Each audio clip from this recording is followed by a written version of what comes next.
Chapter 4, Skin and Body Membranes.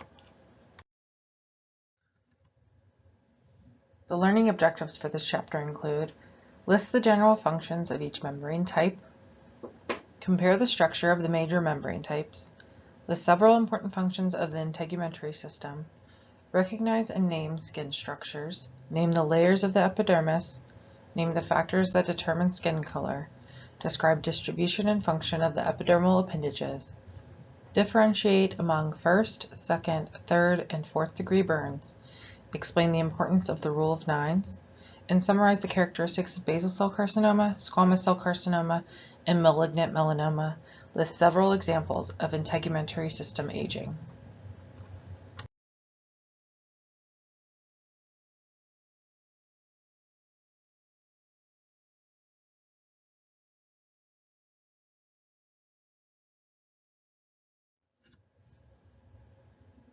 So there's two different kinds of body membranes. We have epithelial and connective. So epithelial literally means covering or lining.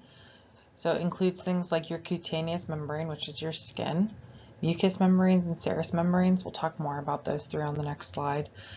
It contains a layer of epithelial tissue, but always is combined with an underlying layer of connective tissue. It's basically a simple organ. In connective membranes, synovial membranes, which is connective tissue with no epithelial cells at all, lines the capsule surrounding joints and provides a smooth surface and secretes lubricating fluid. Also lines bursa and tendon sheaths, and we'll see an example of that a couple slides down. The bursa being small sacs of connective tissue. It cushions organs moving against each other.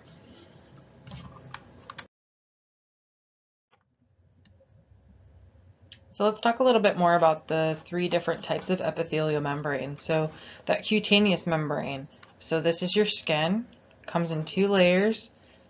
At the very top is your epidermis, and underlying that is the dermis.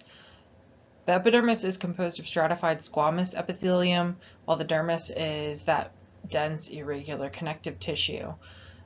It's unique in that it is exposed to air almost completely, and it's dry. As opposed to, you'll find out here shortly, the mucous membrane, the serous membrane. So the mucous membrane is composed of varying types of epithelial tissue lying on that loose connective tissue.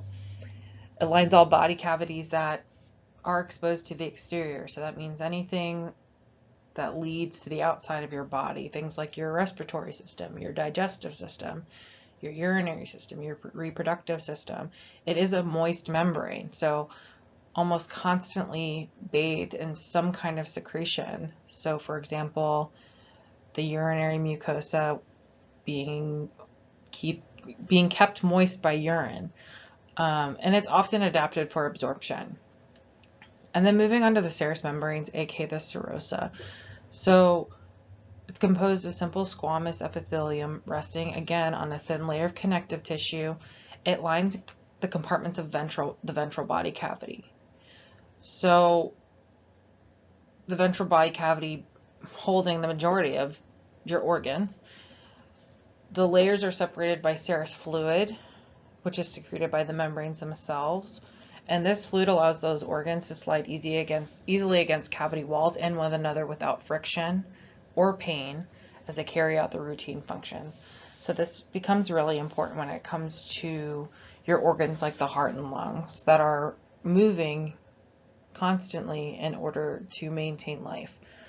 So the parietal layer is the serous membrane that covers the walls of whatever cavity is holding the organs. And the visceral layer is what covers the organs.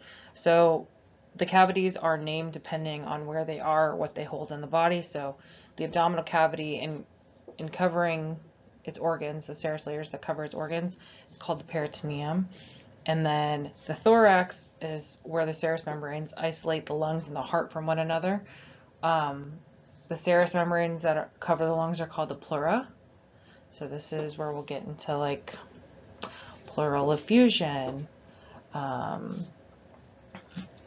and this is where a lot of your med term will come in handy. And then the ones around the heart are called the pericardia. Peri meaning around, cardia meaning heart. If I can remember, I will try to do a little demonstration in class showing you kind of the difference of the location of the parietal layer and the visceral layer.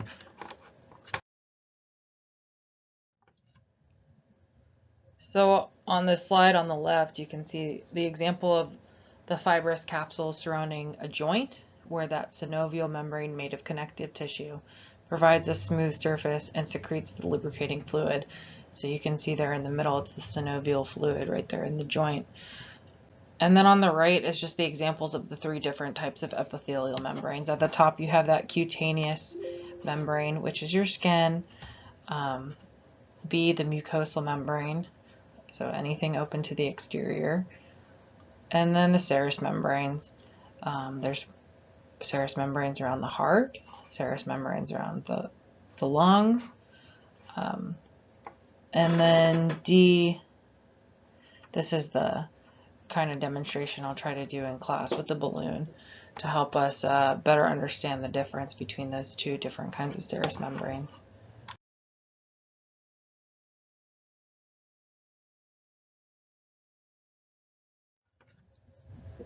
So skin, that cutaneous layer plus its appendages, which we'll learn about later in the lecture, equals the integumentary system. So integument simply means covering.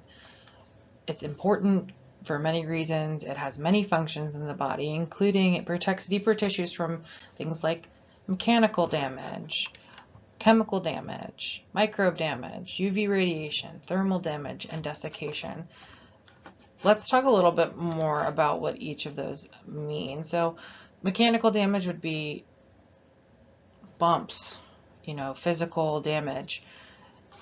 And we'll talk a little bit about the structure here shortly that helps prevent, the mechanical damage becoming an issue for the body. Chemical damage, acids and bases. So skin is relatively impermeable and it contains pain receptors. So if we're near something that could cause us this chemical damage, we pull away, we wipe it off, etc. Micro damage. So healthy skin has an unbroken surface, and we'll find out later, an acidic mantle or layer that inhibits microbes. UV damage. So this would be what we're getting from sunlight, tanning beds, etc. We'll learn a little bit more about melanin here shortly, but it helps protect your skin from that UV damage. Thermal damage, again, those pain receptors, heat, cold, and pain receptors in your skin help, auto protect your body. You touch something hot, you pull away. Something's too cold, you cover up, and it helps protect your skin. And then desiccation simply means drying out. So your skin does contain a water-resistant glycolipid and keratin, which helps keep you nice and moist and hydrated. Additionally, it aids in body temperature regulation, which is controlled by the nervous system, which we'll have a lecture on later on in the semester. But you think about it, heat loss. So if you're really hot, you sweat, and that allows blood to flush to skin capillary beds so that heat can radiate off your body and you cool down. Or heat retention, by not allowing blood to flush into skin capillary beds, and it keeps that hot blood towards your core. Aids in excretion of urea and uric acid. These are the kinds of things that you lose when you sweat, so contained in the perspiration produced by sweat glands.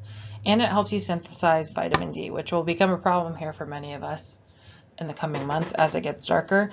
But modified cholesterol molecules in the skin convert to vitamin D in the presence of sunlight, which is an important vitamin for our body functioning.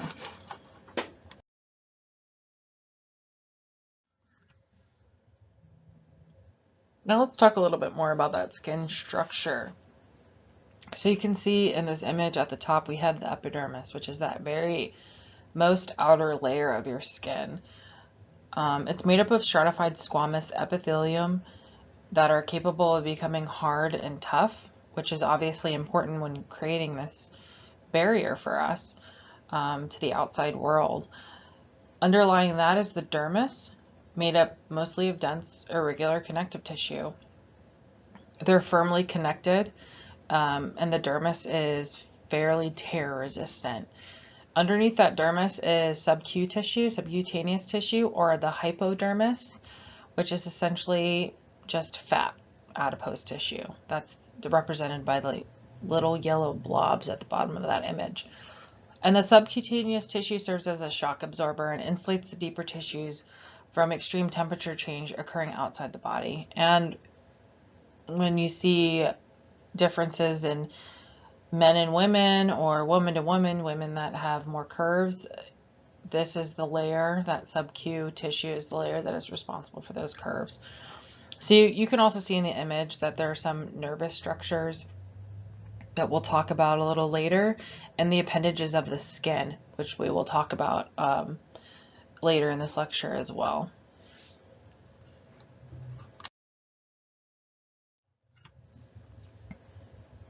Let's talk in greater detail about that top layer of skin, the epidermis.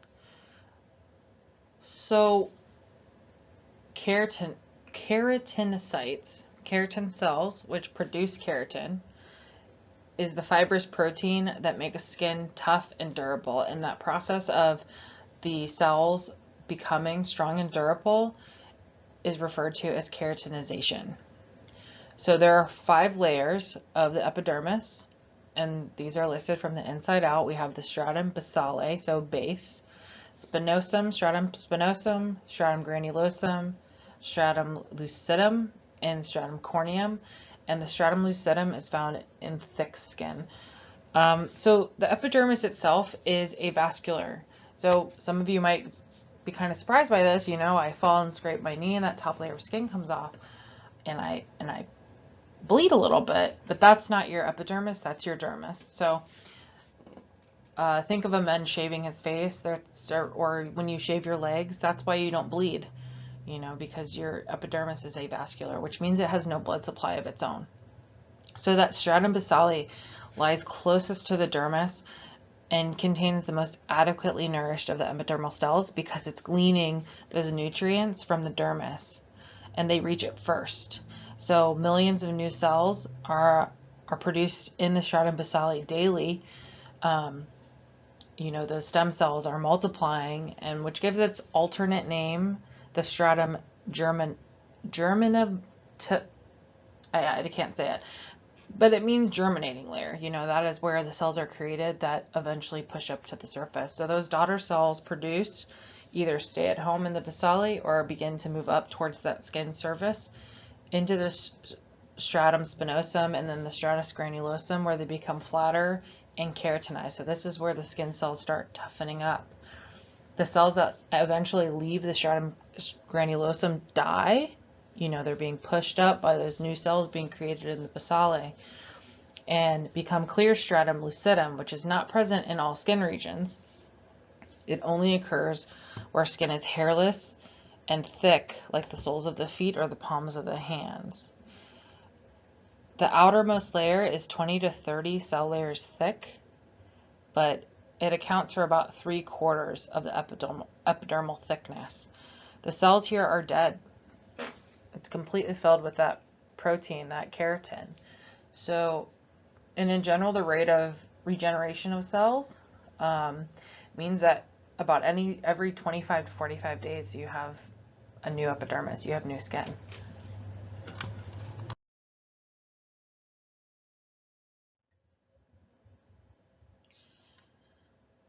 Your epidermis is showing.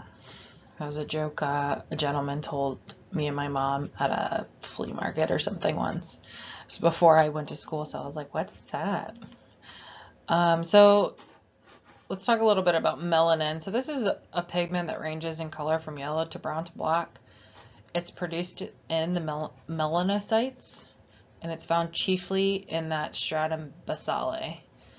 So freckles and moles are just the melanin being concentrated in specific spots. Epidermal dendritic cells are scattered throughout the epidermis, and they're considered the sentries that alert and activate the immune system if, if viral or bacterial invaders are present. And then Merkel cells seen at the dermal epidermal junction and associated with sensory nerve endings and serve as touch receptors. So all very important parts of skin function and integrity.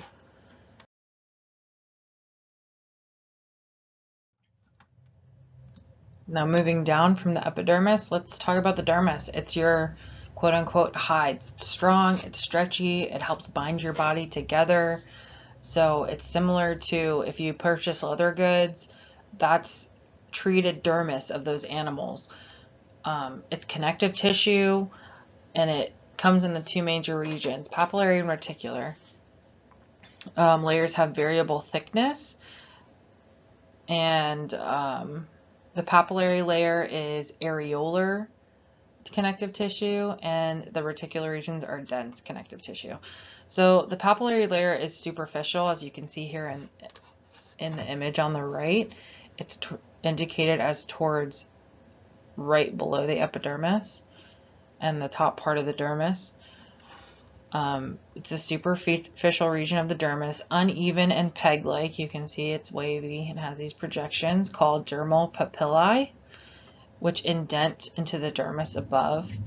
And these contain capillary loops, providing nutrients to the epidermis, while others house pain receptors and touch receptors. So that's why it's important that these are close to the surface of our skin. We need to be able to feel when things are touching us. We need to feel when something's causing us pain.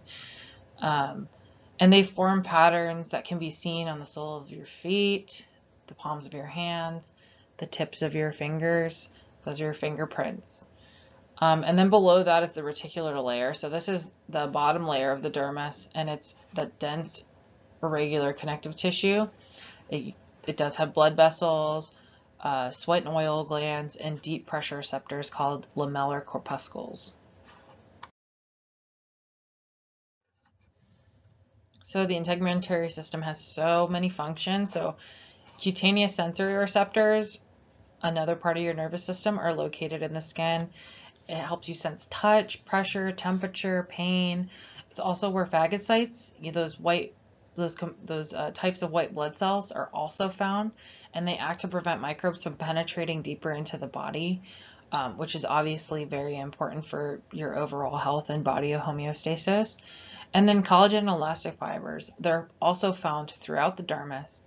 Collagen is responsible for the toughness of the dermis. It attracts and binds water and keeps the skin nice and hydrated. And elastic fibers give the skin its elasticity. So unfortunately, as we age, we lose both collagen and elastic fibers. In addition to that, we also start to lose that the sub-Q tissue will start to lose fat, and that's what leads to things like sagging and wrinkling.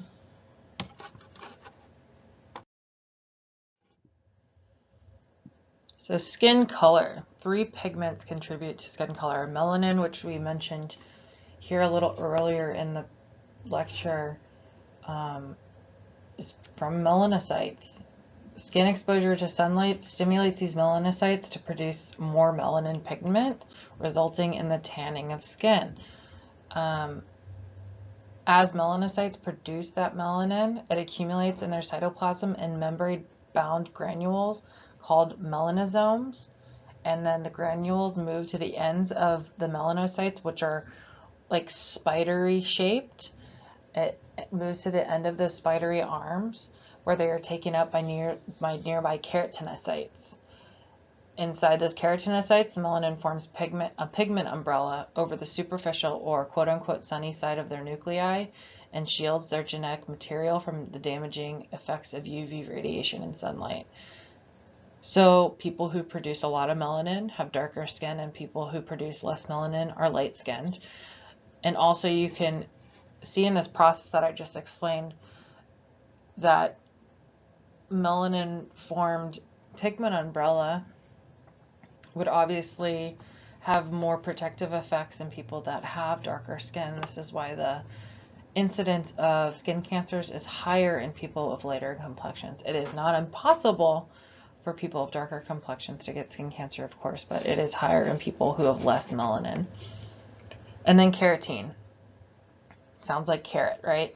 So orange yellow pigment plentiful in carrots and other orange, deep yellow, or leafy green vegetables.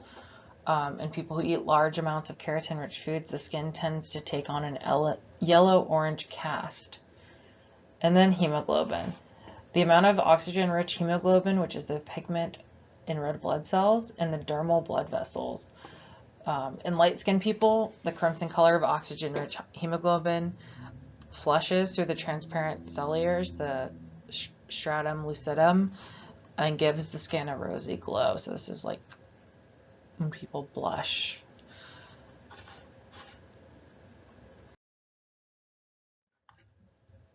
The skin is also pretty nifty in showing us emotions, possible disease processes. So here you can see this chest redness or erythema. It's reddened skin. It can indicate embarrassment, fever, high blood pressure, inflammation of the skin or of the immune system, an allergic reaction. So the skin will tell us a lot about a person.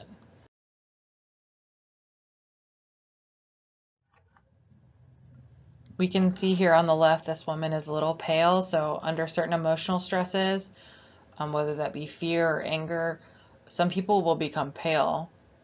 This paleness can also be caused by things like anemia, so low blood volume, low blood pressure, and then or just generalized impaired blood flow to the area.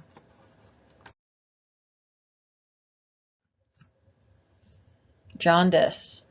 In the image on the right, you can see that left hand is yellow compared to the one that it's next to. So it's just this abnormal yellow skin tone, and it usually signifies some kind of liver disorder, where the excess bile is accumulating in the blood, circulating, and then deposited into the body tissues, making it yellow. It can also happen, you can usually assess it in the mouth, you can assess it in the eyes, but generally it does signify a liver disorder.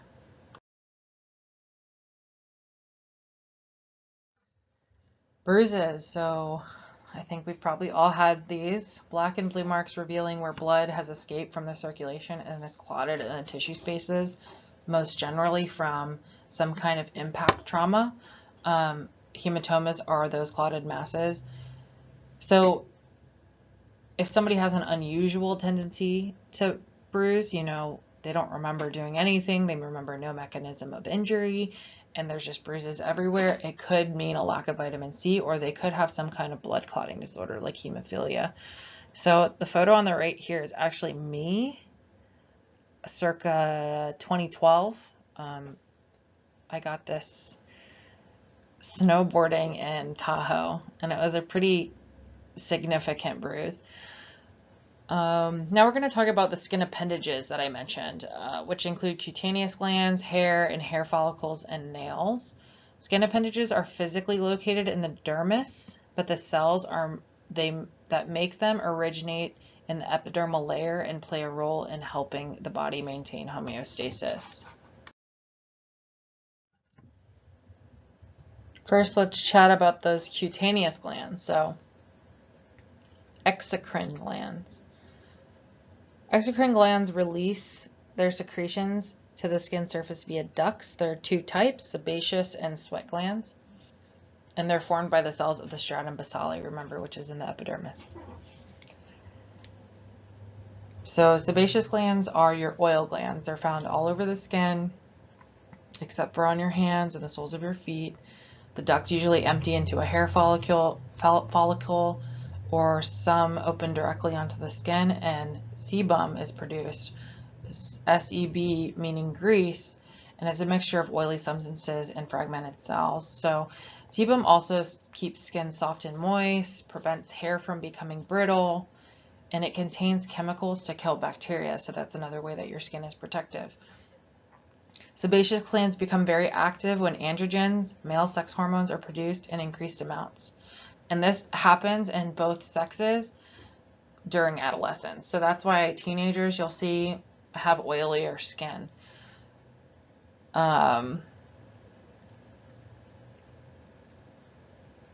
The sweat glands come in two types, eccrine and apocrine, and also referred to as pseudoiferous.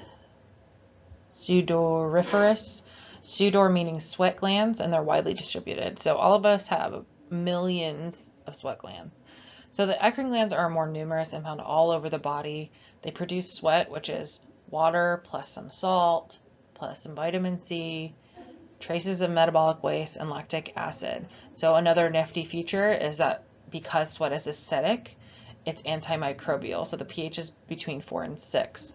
It's also, these eccrine glands also act as part of the body's heat regulating system.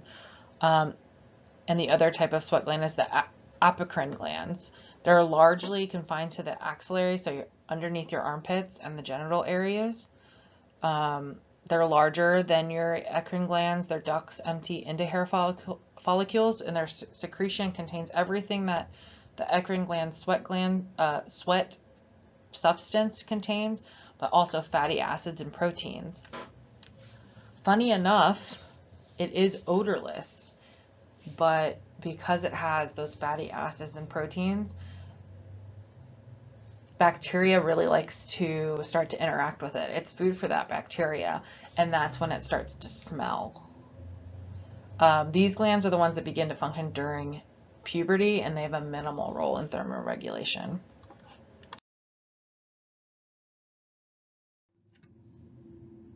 And another appendage, hair and hair follicles. So hair, most of us have it. It's a flexible epithelial structure. Its parts are the root, the shaft, the medulla, cortex, and cuticle. So the root is enclosed in the hair follicle. The remaining part is the shaft, and the hair forms by division of well-nourished stratum basale epithelial cells. So again, that bottom level of the epidermis, in the matrix of the hair bulb at the deep end of the follicle. So you can see that at the bottom part of this image. That's a cross section of the hair bulb. The medulla is the central core of the hair, consisting of large cells and air spaces surrounded by a bulky cortex composed of several layers of flattened cells, and the outermost cuticle is formed by a single layer of cells that overlap one another like shingles on a roof. And that's the most heavily keratinized, so the toughest region of the hair. It is, however, because it's exposed to external forces, it's most subjected to abrasion and frizzing, which is how we get split ends. The hair follicles, folly meaning bag, compound structures consisting of the epithelial root sheath, fibrous sheath, and the hair papilla. And you can see that scanning electron micrograph on the image of the hair follicle, which is pretty high speed. And then the image A is a drawing of the hair follicle. But the epithelial root sheath is composed of epithelial tissue and forms the hair. That outer fibrous sheath is dermal connective tissue, supplies blood vessels to the epidermal portion and reinforces it. And the hair papilla provides the blood supply to the matrix in the hair bulb. It's the deepest part of the hair follicle. So because the shaft is keratinized, it's all just dead. So your hair is actually dead. It's dead material and almost entirely made of keratin, so protein. In the last integumentary or skin appendage, we're going to talk about our nails. So there's the scale-like modification of the epidermis. So each nail has a free edge, a body, a root, nail folds, cuticle, and a nail bed with a nail matrix underneath. So the body is the visible attached portion of the nail, and the root is embedded in the skin. The nail folds are where the borders of the nail are overlapped by the skin. And you can see all of these demonstrated in the picture to the right. And the edge of the thick proximal fold, so the fold closest back towards the center of your body, is commonly called the cuticle. And below the nail bed, so is a thickened proximal area called the nail matrix. So it's below and again back towards the center of your body. And this is what's responsible for nail growth. In the coming slides, we're going to talk a little bit about some of the homeostatic imbalances that can occur in the integumentary system. Infections and allergies. So these are just 3 photograph examples of things that can happen to your skin. So we have cold sores, which is actually herpes virus type 1. So this is something that's actually extremely common in the population. It's tricky because you can have HSV1 and never present. However, you could still have viral shedding and spread it to other people. But you can see here it's active infection, small fluid-filled blisters that itch and sting. It localizes in the cutaneous nerve, which is why it hurts, and it remains dormant until activated. For some people, it's when they're super stressed, or when they're really sick, or when they're sunburned. They generally do occur around the mouth and the lips. They can occur in the mouth, around the nose. However, we are seeing more in clinical practice where it is being contracted genitally as well. In the middle, we have impetigo. So it's a bacterial infection, generally common in school-age children, but you can see here this is on an older gentleman. Pink, fluid-filled raised lesions, commonly around the mouth and nose, that develop a yellow crust and eventually rupture and weep, so they leak. Caused by highly contagious Staphylococcus or Streptococcus infections, again, common in elementary school children. And then here in C, we have psoriasis. So it's characterized by reddened epidermal lesions covered with dry silvery scales. So it's a very scaly presentation. They itch, burn, crack, they can bleed. It is a chronic condition, which is believed to be a presentation of an autoimmune disorder in which the immune system is attacking the person's own tissues, leading to that rapid overproduction of skin cells. These attacks are often triggered by trauma, infection, hormonal changes, or stress. And when severe psoriasis may be disfiguring, it's also connected to psoriatic arthritis. Some other skin disorders that can occur that aren't pictured here, we have athlete's foot, which is a fungal infection that is characterized by itchy red peeling condition of the skin between the toes, boils, furuncles, and carbuncles. So boils that are caused by an inflammation of hair follicles. So kind of like an ingrown hair, and they're often caused by Staphylococcus aureus. And then contact dermatitis. This is when you've come in contact with something that does not agree with your skin, whether that be a new detergent, etc. But it is characterized by itching, redness, and swelling. Sometimes it can progress to blistering. It can be caused by exposure to chemicals as well.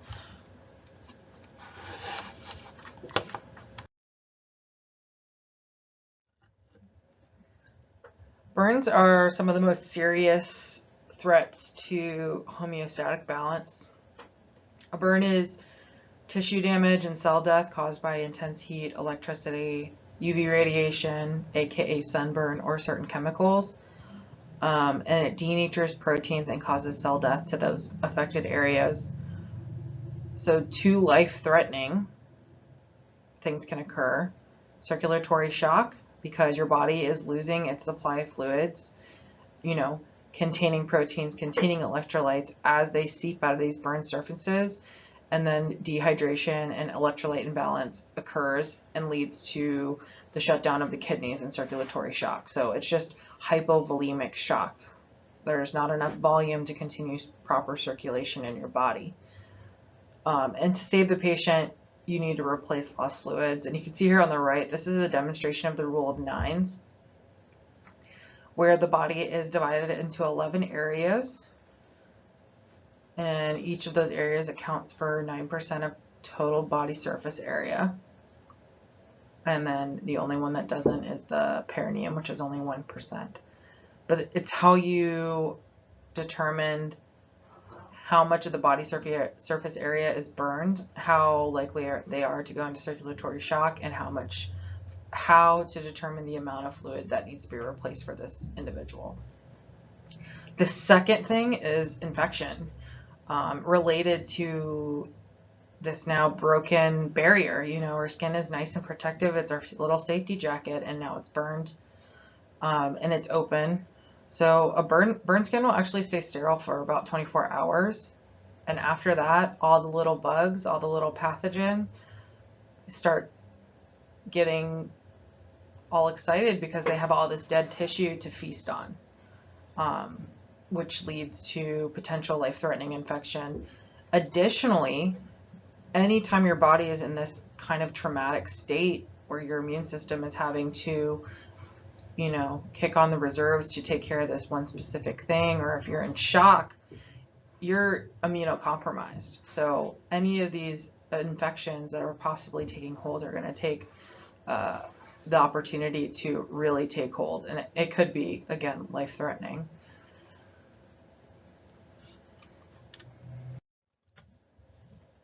Burns are classified by how many layers of tissue they affect. So, but how deep does the burn go? So first-degree burns are your superficial burns, the ones that are only affecting that epidermis. So most of us have had this. Most of us have had a sunburn. So it just makes the skin red and swollen. Usually it's not too serious. It'll heal in 2 to 3 days. So an example, sunburn without blistering. Second-degree burn is your partial thickness burns. So meaning that it's injury to that top layer and part of the bottom layer, part of that dermis. It becomes red, it becomes painful, it blisters, but the regeneration of epithelial cells can occur, and if you take care of those areas well, there's usually no scarring. Third degree, this is when we're moving into full thickness, meaning that it has gone completely through the injury, the burn has gone completely through the epidermis and the dermis, and extends often into the subcutaneous tissue. Blisters usually present. The burned area appears blanched or blackened. Nerve endings are destroyed, so you can't feel it. However, it's not possible for it to regenerate because you've completely destroyed that layer that produces those stem cells, those daughter cells that regenerates the skin. So this is at the point where we're going to have to start skin grafting. In other words, taking skin from other parts of your body to put over that place. And then fourth degree, this is full thickness with deep tissue involvement. So this is very, very bad. It extends to deep tissues like your bone, your muscle, or tendons. The burn is dry and leathery. It requires surgery and grafting, and in some cases, people have to get amputations. You know, the risk for continued fluid loss is too great. The risk for continued infection is too great, and we just to nip it in the bud, and they'll amputate. So in general, burns are considered quote-unquote critical if any of the following conditions exist. Over 30% of the body has second-degree burns. Over 10% of the body has third or fourth-degree burns. There are third or fourth-degree burns of the face, hands, feet, or genitals. Burns affect the airway, or they're circumferential, so around the body or limb they have occurred. So they've gone all the way around. So keep this in mind. This is going to go pretty hand in hand with the critical thinking I'm going to ask you to do before our class meeting. So there are two things you have to determine. What is the percentage of the body that's burned, and what class of burn is it, first through fourth.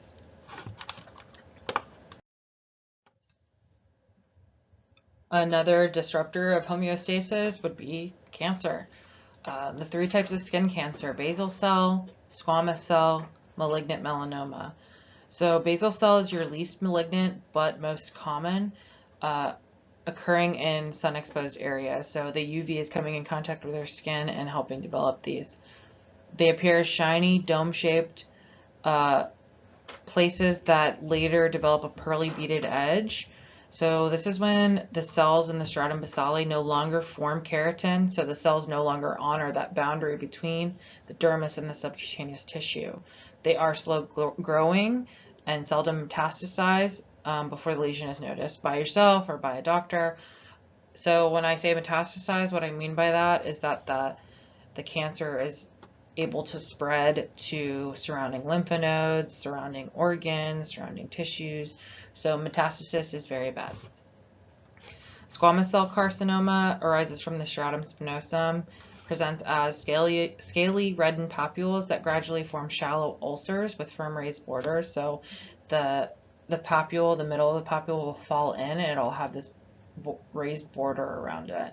They do grow rapidly and believed to be induced by UV exposure. So they're most often found on the scalp, the ears, the back of the hands, the lower lip, but can appear anywhere and they metastasize very quickly. However, if they're caught early and removed surgically or by radiation therapy, the chance for a complete cure is very good. Malignant melanoma is very bad. It's the cancer of the melanocytes. 5% of skin cancer, so it is relatively rare, but it is often deadly. It can begin wherever there's pigment. So most will just appear spontaneously.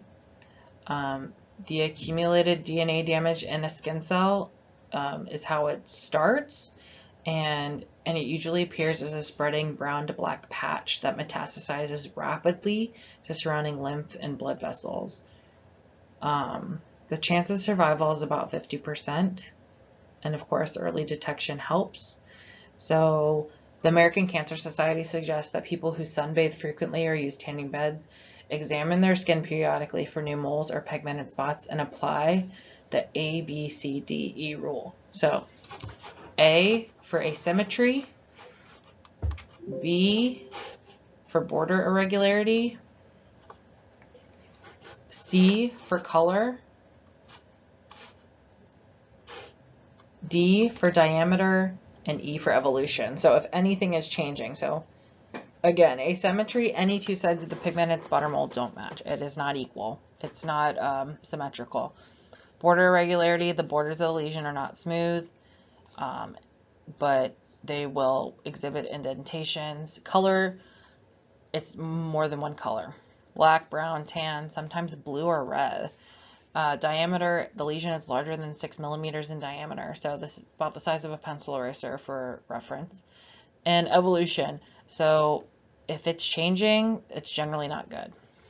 This is why it's important to go to your dermatologist if you have one every 1 to 2 years. Again, and if you're somebody that goes to tanning beds or sunbathes, to examine your own skin fairly frequently, because they'll pop up and they'll change very fast. And they can be very deadly.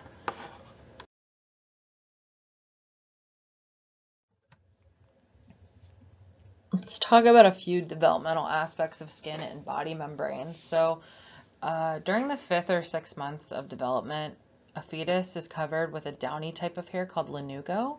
Some babies are born still having it.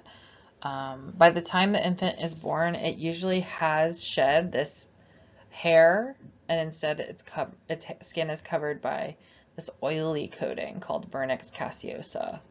So you can see this white, cheesy looking substance at the top right image. It's produced by the sebaceous glands and protects the baby's skin while it's floating in the placenta. The newborn skin is very thin and the blood vessels are easily seen through it. As the baby grows and the skin becomes thicker, more subcutaneous fat is deposited. So you'll have babies that are born really skinny and eventually they become chubby. During adolescence, so a lot of us suffered with this in our adolescence. Some of us might still be suffering with it in our early adulthood, middle adulthood. Acne. So skin and hair becomes more oily because those sebaceous glands are activated and acne can appear. We can see in the middle image on the right. Generally, skin will reach its optimal appearance in your 20s and 30s. It's a little different for everybody. And then visible changes begin to appear, just aging, you know, we're exposed to the elements, we're exposed to chemicals, the wind, the sun, you know, environmental pollutants, and pores can become clogged, and the result will be pimples, scales, dermatitis, or just general skin inflammation, so just redness or swelling. And then as we continue to age, we've talked about it, the amount of subcutaneous, so you know, we start to lose fat, we start to lose that elasticity from losing those elastic fibers and the collagen. Skin will become drier, and this is when you start seeing, like, you know, gravity taking its hold of, you know, different parts of your body, your face, etc. And then we lose hair. Some people will lose all their hair, and for some, hair will turn white or gray.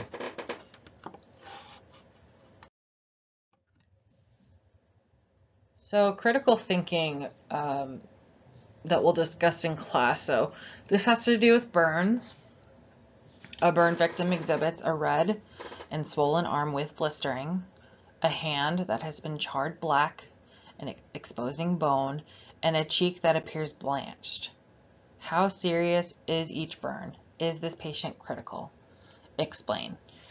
So you can get this information right from this lecture or from your book, but we'll talk about this a little bit more in class.